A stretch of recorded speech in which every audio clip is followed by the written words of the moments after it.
नमस्कार दोस्तों। आज हम समझेंगे कि state enforcement of fundamental right क्या होता है। ये सुनने में थोड़ा सा हैवी लग रहा है, लेकिन इसे बहुत ही आसान भाषा और आसान तरीके से समझेंगे। पहले समझते हैं कि फंडामेंटल राइट्स क्या होता है। ये वो बेसिक राइट्स हैं जो हमें हमारे कॉन्स्टिट्यूशन, हमारे संविधान ने हमें दिए हैं। राइट टू इक्वलिटी, सबके साथ बराबरी का व्यवहार हो, किसी के साथ कोई भेदभाव ना हो। दूसरा अधिकार हमें मिलता है राइट टू फ्रीडम, बोलने का, घूमने का, जीने का। ये हमें आज़ादी संविधान ने उपलब्ध कराई है। तीसरा राइट अगेंस्ट एक्सप्लॉयटेशन, कि किसी का शोषण ना हो। कोई अगर किसी का शोषण करता है तो अब उसको अधिकार है कि वो इसके खिलाफ आवाज़ उठा सकता है। राइट टू एजुकेशन, हर बच्चे को पढ़ने का अधिकार हो।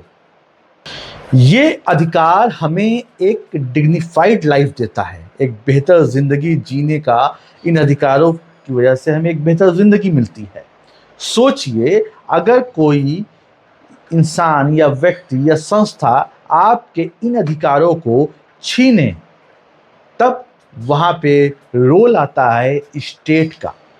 स्टेट यानी कि गवर्नमेंट, सेंट्रल गवर्नमेंट भी, स्टेट गवर्नमेंट भी, कोर्ट, पुलिस।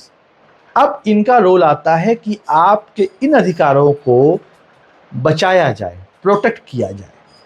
अब सवाल आता है कि स्टेट इन्फोर्समेंट का मतलब क्या होता है।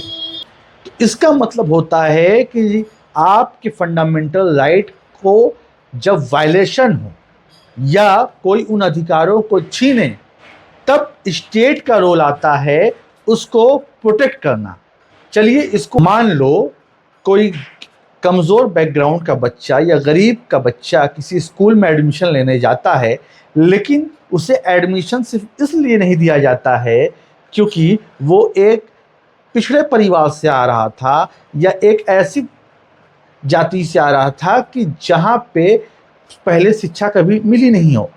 तो उस समय अगर वो स्कूल उसे एडमिशन लेने से मना करता है, तो उन माता पिता को ये अधिकार है कि वो कोर्ट जाएं और कोर्ट में इसके खिलाफ राइट टू एजुकेशन, जो उनको शिक्षा का अधिकार है, उसका वायलेशन हो रहा है, तो इसके लिए वो कोर्ट में अपील कर सकते हैं। अब कोर्ट ऑर्डर देगा सरकार को, सरकार की जिम्मेदारी होगी कि ये सुनिश्चित करें कि आपके बच्चे को सिर्फ आपकी जाति के कारण, आपके बैकग्राउंड के कारण उसे रोका ना जाए।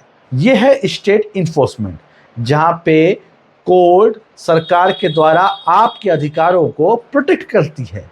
एक और एग्जांपल समझते हैं। मान लीजिए फैक्ट्री में बच्चे काम करते हैं जो अंडर एज हों, मतलब वो फैक्ट्री उनसे जबरदस्ती काम करा रही है, तो ये राइट अगेंस्ट एक्सप्लॉयटेशन का मामला आया। इस सिनेरियो में लेबर डिपार्टमेंट हमारे यहाँ है, जो उस कंपनी पे रेड मारेगा, बच्चों को छुड़वाएगा और उस कंपनी के ओनर पे लीगल एक्शन लेगा। तो अब आपको समझ में आया होगा कि स्टेट इन्फोर्समेंट क्या होता है।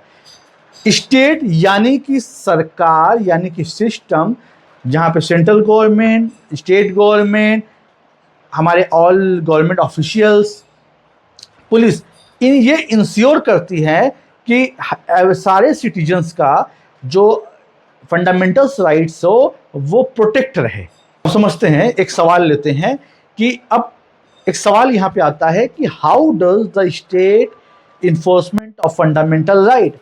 अब यहाँ पे स्टेट किस तरह से प्रोटेक्ट करती है, किस तरह से ये काम करती है कि हमारे अधिकार प्रोटेक्ट रहें। ये काम होता है 4 स्टेपों में। पहला वायलेशन रिपोर्ट, दूसरा इन्वेस्टिगेशन, तीसरा एक्शन, चौथा जस्टिस। अब समझते हैं वायलेशन रिपोर्ट क्या होता है।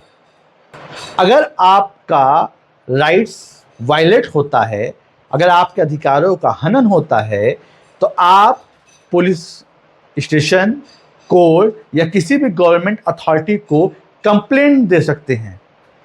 जिसको वायलेशन रिपोर्ट कहते हैं।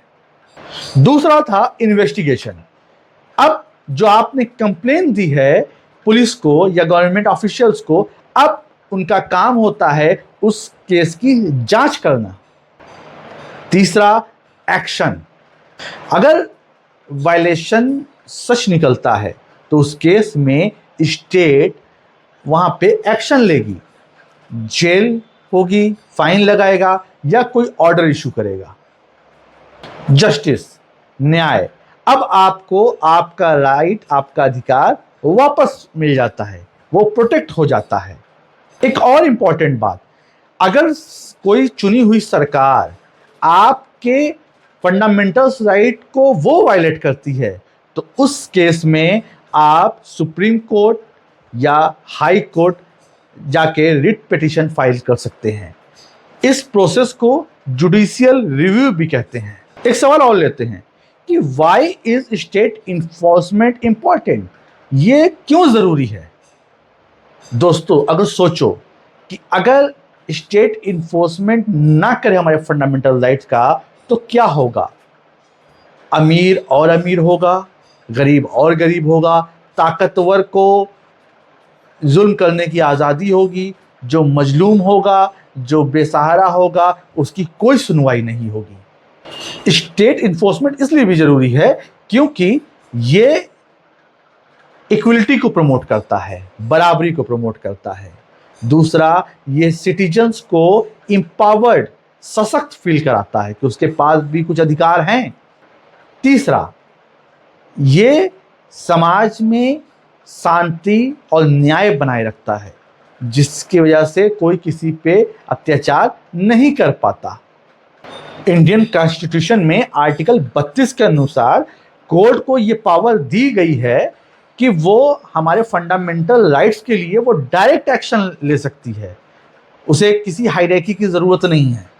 तो ये बताता है कि हमारा सिस्टम कितना स्ट्रांग बना हुआ है, हमारा कॉन्स्टिट्यूशन सिटीजन्स के कितने फेवर में बना हुआ है। चलिए कुछ डाउट क्लियर करने के लिए कुछ फिर से रिवाइज सवाल लेते हैं। अगर पुलिस आपकी कंप्लेंट ना सुने तो उस सिनेरियो में आप क्या करेंगे? जवाब, बिल्कुल आप कोर्ट जाएंगे, अपनी रिट पिटीशन को फाइल करेंगे। एक सवाल और आता है कि क्या हमारे फंडामेंटल राइट्स कभी सस्पेंड हो सकते हैं? हाँ, एक सीन में हो सकते हैं, जब देश में इमरजेंसी लगी हो। उस समय राइट टू लाइफ और पर्सनल लिबर्टी को छोड़ के हमारे सारे अधिकारों को सस्पेंड कर दिया जाता है। जैसे मानिए कि आपको आज़ादी है घूमने की, लेकिन नेशनल इमरजेंसी में आपको घूमने के लिए मना किया गया है, तब आपके वो अधिकार काम नहीं आएंगे। अब उम्मीद कर रहा हूं कि आपको state enforcement of fundamental rights एकदम आसान भाषा में समझ आ गया होगा।